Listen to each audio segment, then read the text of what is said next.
What's up, everybody? Happy Tuesday to you. It was a great wildcard weekend. It's going to be an even better divisional round weekend. It's all coming to you here on Podbean Live. This is the KC Tailgater Show. Remember, dog. Let's go. Let's go. Hey, champions on 3. 1, 2, 3. Shotgun snap, big rain, up over the middle pass. Ball goes to the line, to the pylon to the near side by Williams. Touchdown! He got it in! The Chiefs have taken the lead in Super Bowl 54!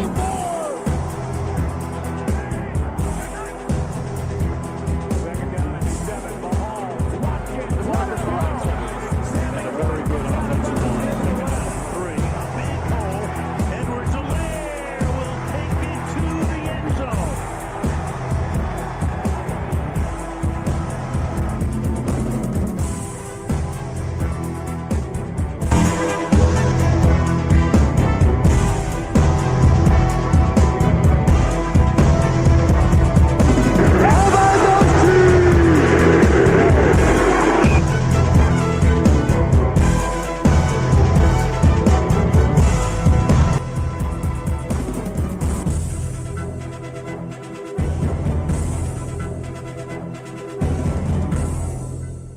Welcome to the KC Tailgater Show, everybody.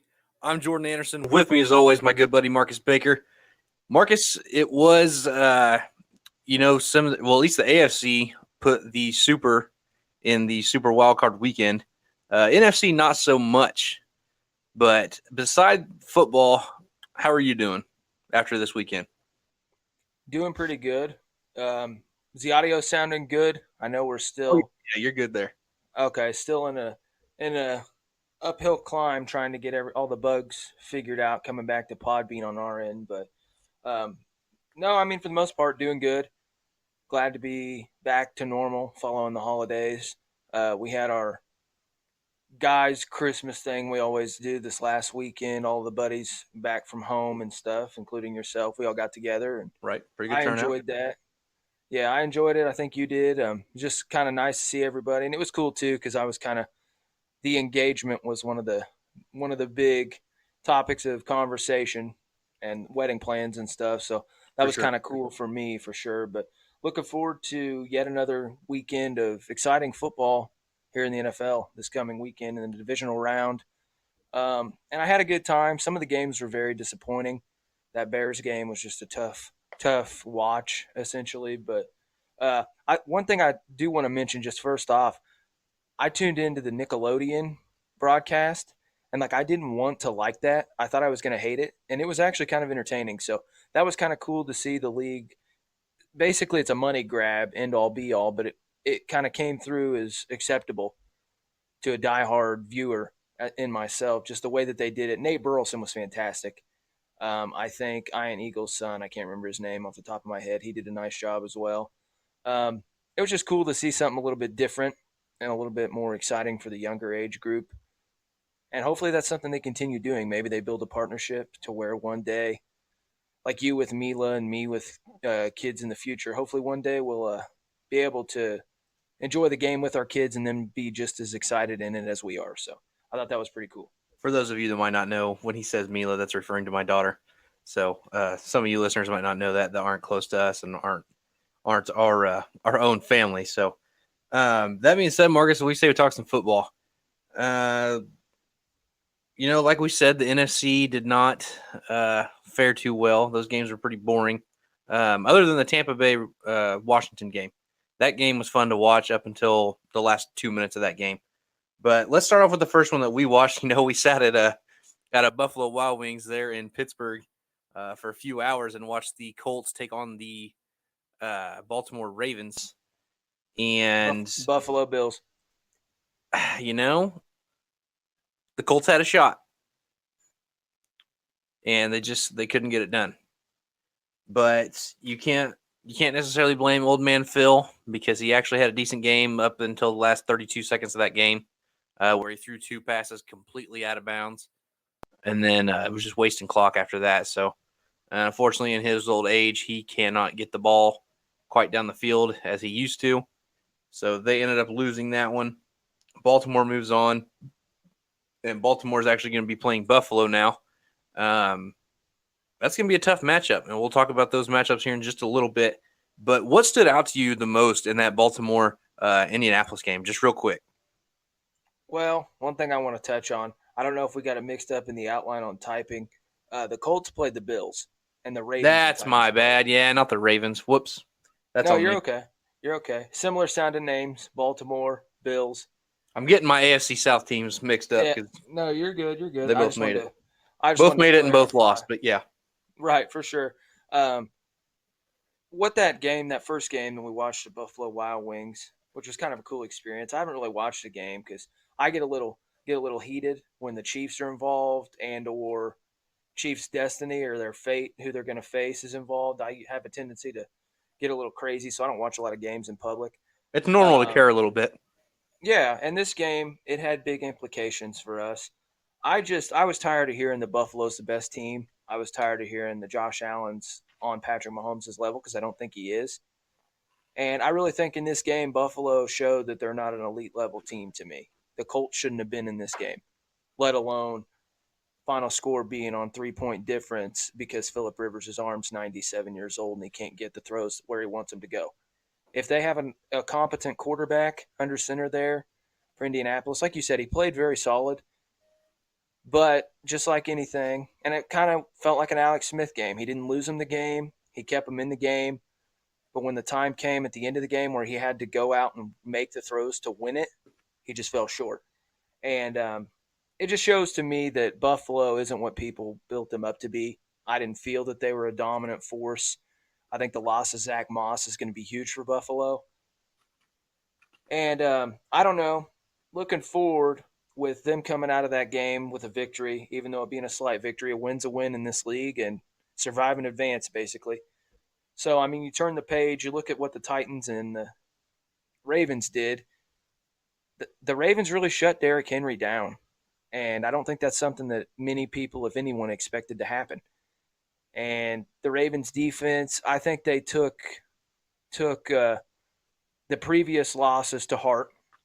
I think the Titans swept them or beat them twice. No, did they play twice?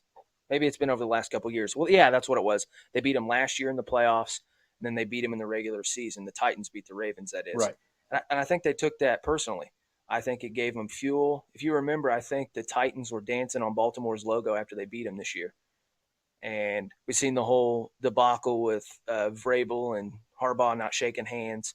I think these teams were bitter, more Baltimore than Tennessee. But I think they had a lot of firepower and built up a lot of animosity, and this was kind of a revenge game for the Ravens. And it was a big steep hill to climb for Lamar to finally get that win. The stats weren't great. He's in my opinion, a bona fide running back that can hit some throws. That's just how I look at it. He's talented. He should be a quarterback. I don't doubt that. And with the way the league's looking now, I think he can be a great player for the long time. But he's got to be in the right system. He has to have the right type of weapons around him because he is limited in what he can do with throwing the football. I don't care what anybody says. The tape doesn't lie. He can hit throws, but he's not an elite pocket passing QB in any way, in my opinion. But in this league, you do what it takes to win. He's a dynamic weapon and a dynamic player in general, and he was able to get him over the hump and finally get the monkey off his back with the playoff losses. So looking forward to Bills Ravens. I think this is going to be a great game. It's two teams that I think match up with each other quite well, but it's just going to kind of be who wants it more. In my opinion, I think both these teams are hungry. They're excited for an opportunity because the Ravens, I think, felt like they got their opportunity ripped away from them last year in the Tennessee game.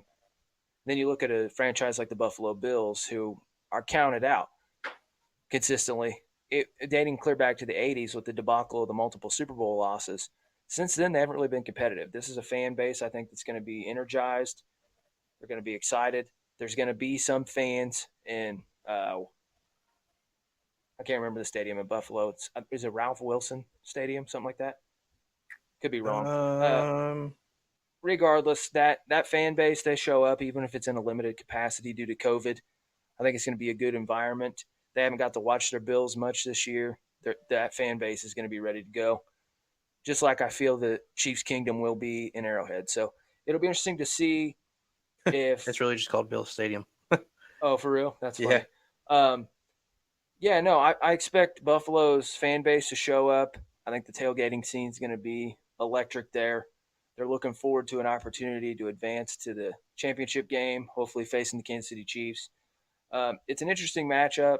It's an exciting matchup, but it's like you hit on. I think the AFC was the star of the weekend. Those games were exciting. They were close scores. I think they were the closest scored games, if I remember And correctly. going over to the NFC side, I don't think the Bears should have even been there. If not for the new rule and the 7th seed, I do not think the Bears would have, even tried to contend in that.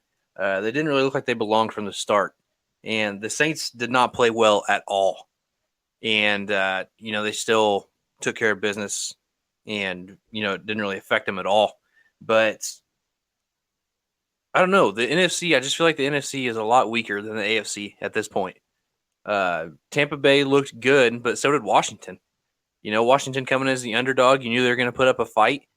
Taylor Heineke played his ass off, and you weren't really expecting that from your 4th string quarterback, who literally had to email his professors that he wouldn't be in class to take a test, or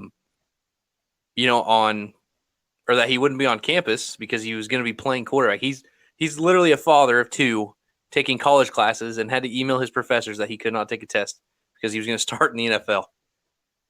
So I just thought that was a cool story, and, hats off to him. He might have earned himself some more money, the way he played in that one game. And, a lot of teams look at one game, and that can decide their future. So I do think Washington goes quarterback in the draft, but, that'll be here in about 5 or 6 episodes from now, barring the Chiefs hopefully making the Super Bowl. But let's go ahead and talk about these divisional games. Cleveland comes to Kansas City. The last time Cleveland played Kansas City in the playoffs, Derek Thomas got a game-clinching sack.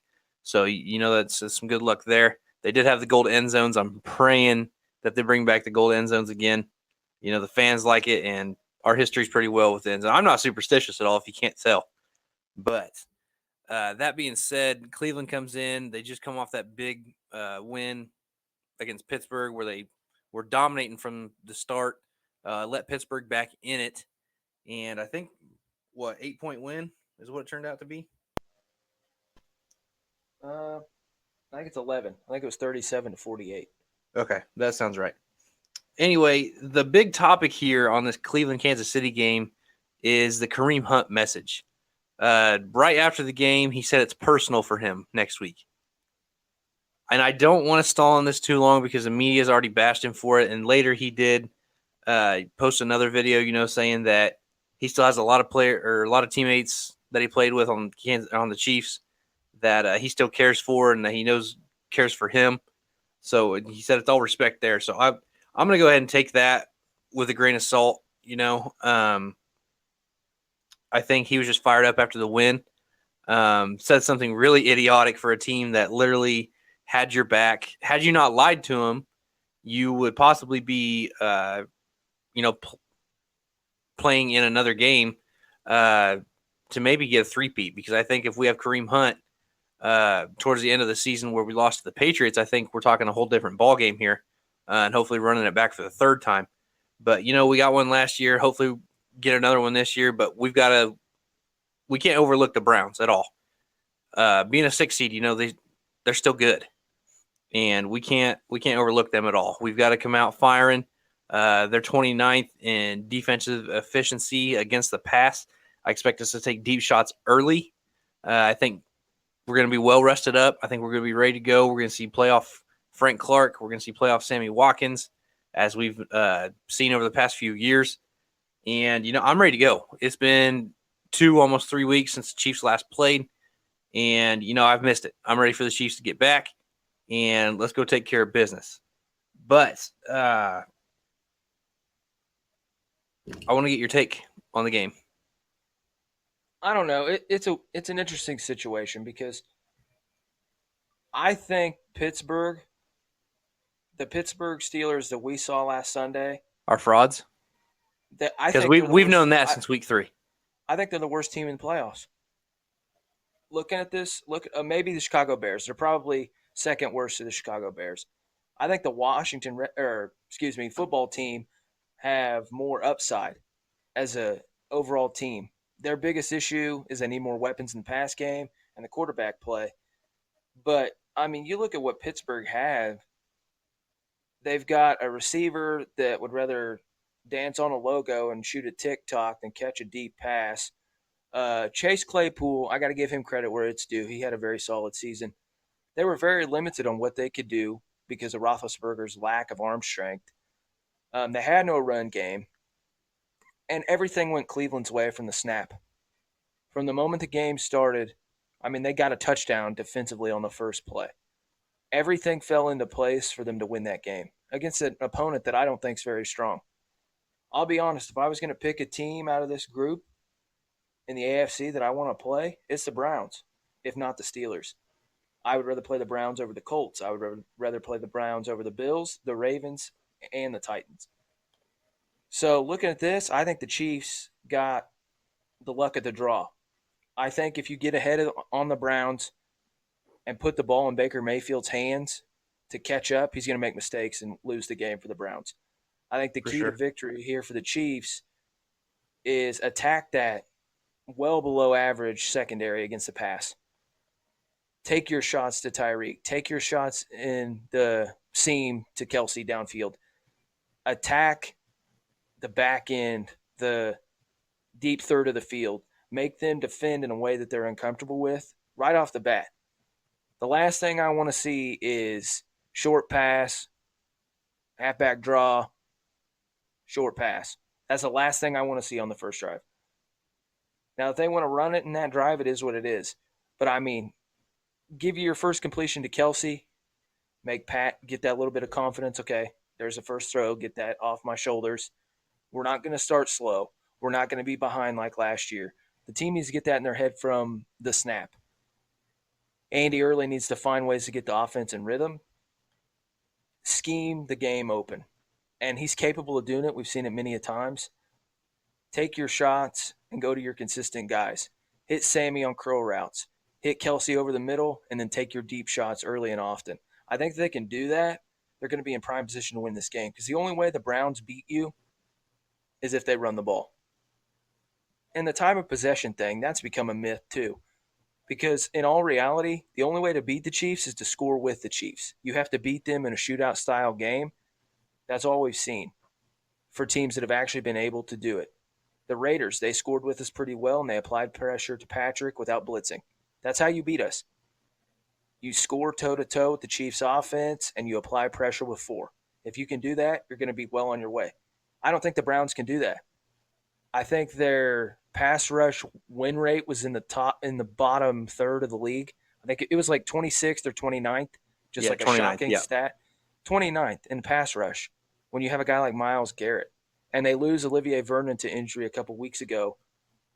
I'm not really afraid of this team. I think the Chiefs need to take this team serious. I think they need to prepare like Andy does. But at the end of the day, this is Andy Reid coming off of what would appear – I mean, it isn't a bye week because you don't know your opponents, but they've got a full week to prep just like any other week. You know that Andy himself as an individual was preparing for everyone we could have played over the last 2 weeks. For sure. Because he pretty much, in my opinion, handed the game to Bieniemy, and I think Bieniemy and Kafka really ran the last game in Week 17. I have a feeling Andy's been working on every potential of the 6 opponents that we could have played over the last 2 weeks. So he's more prepared than probably most of these coaches. I mean, you look at a guy like Sean McDermott, he learned from Andy Reid, so he's probably very similar. But they wouldn't have that extra week or two to put the work in because they didn't have a bye week and they weren't playing a scrub game in Week 17. So, I mean, there are some competent coaches. You look at John Harbaugh. Who else do we have left? And then Kevin Stefanski, I think he's up there for Coach of the Year. I think he has the potential, if he's able to coach, barring the COVID situation, to make a name for himself in this game. But I don't think they have the weapons in the pass game to go toe-to-toe with the Chiefs. The question is Kansas City's offensive line going to be able to hold up to where Patrick has time to make plays? If the offensive line can play well enough to keep Mahomes upright, healthy, and slinging the ball, I don't think the Browns have a chance. And there's one matchup I want to identify just real quick, and it's Terrence Mitchell against whoever he's covering. Because you absolutely have to throw the ball to whoever he's covering. And if he's one-on-one with any of our receivers, good luck, because he's going to get torched every time. Due to injury, they have to start Terrence Mitchell. So take advantage of that. That's the number one matchup I would absolutely be circling in red Sharpie. So who are their safeties? Anderson, Sendejo, and Ronnie Harrison, I think. Yeah, that sounds right. Ronnie Harrison, I think, is on COVID list or injury, one of the two, because he didn't play last week. Either did Denzel Ward. If Ward doesn't play again, I think the Chiefs win this game handily.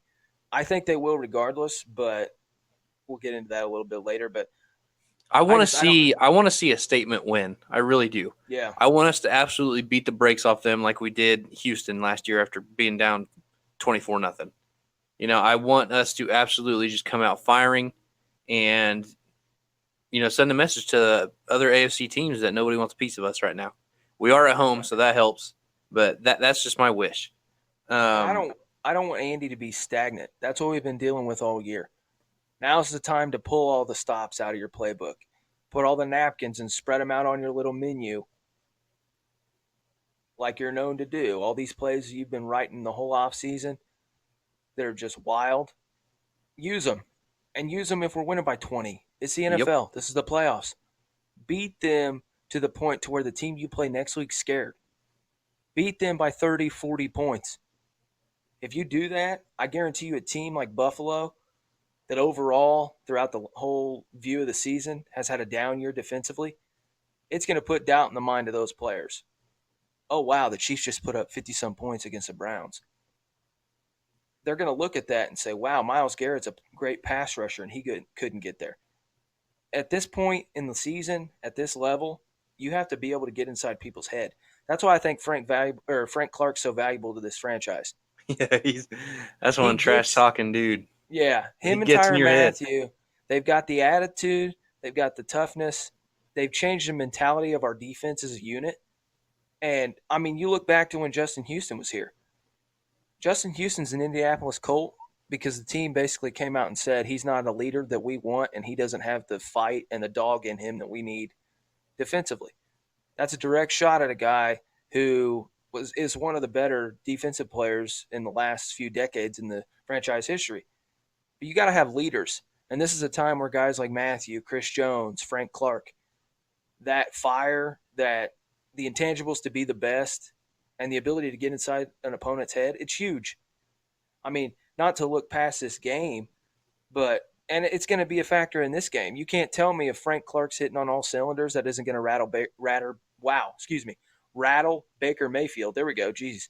And then same thing for Josh Allen.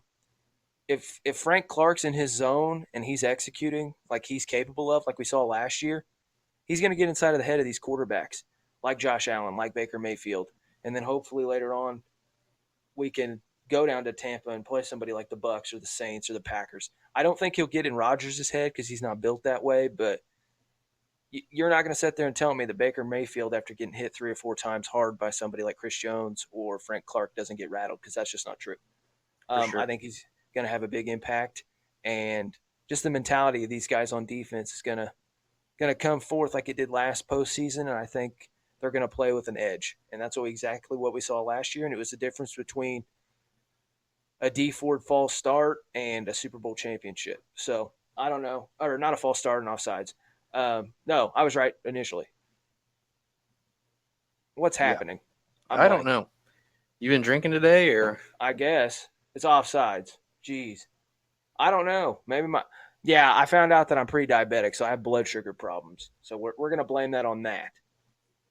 I don't know if that's legit, but we'll go with it. I'm not even going to check it, but hey, I'm going to lean on it. That's for sure. Yeah. You got a crutch, lean on it.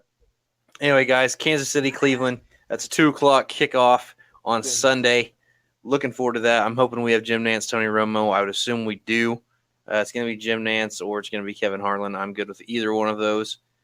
The other AFC game, as we said earlier, Bucks against Bills. We'll see who is playing who after. Well, I think that game starts at 5. Maybe it's like 4:25 or something like that.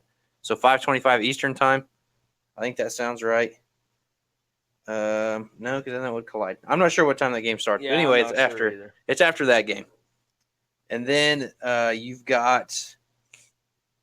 No, that's a Sunday or that's a Saturday game. Sorry. Yeah. Mm-hmm. And then it's So that's Bucs on Saturday. Saints. And then Bucks Late Saints, game. yes, as well. And then you have the Rams going to Green Bay, and I do not expect that to be a pretty one. But No, it won't. anyway, guys, that about does it for us here on the KC Tailgater Show. Marcus, you got anything to add before we get off here?